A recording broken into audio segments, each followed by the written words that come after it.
ભાવનગર જિલ્લામાં રખડતા ઢોરનો ત્રાસ યથાવત. રખડતા પશુએ લીધો વધુ એક નાગરિકનો ભોગ. તળાજાના પિથલપુરના રહેવાસી ગદાભાઈ ભોળાભાઈ મકવાણા નામના આધેડનો ખૂટિયાએ લીધો જીવ.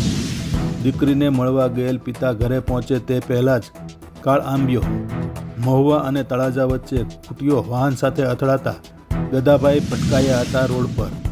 આ ઘટનામાં ગદાભાઈને માથાના ભાગે ગંભીર ઈજા પહોંચતા થયું હતું મોત. મૃતક આધેડને પીએમ માટે ભાવનગરની સટી હોસ્પિટલ ખાતે ખસેડવામાં આવ્યા હતા. મારું નામ રમેશભાઈ ગદાભાઈ મકવાણા, ગામ પિથલપુર, તાલુકો તળાજા, જિલ્લો ભાવનગર. દાદા ટુ વ્હીલ લઈને મવાથી આવતા હતા. મારા બેનને અહીં આટો ગયેલા હતા. વળતાને રોંછિયાના વાઘ પાસે ખૂટ્યો અફલાણો છે. બરાબર, રોંછિયાના વાઘ પાસે મવા ને તળાજાની વસાળ બગદાણા ચોકડી પાસે. દાદાની સાથે ખૂટ્યો અથડાણો છે. તે દાદા રોડ ઉપર પટકાણા છે અને માથામાં વાગી ગયો છે.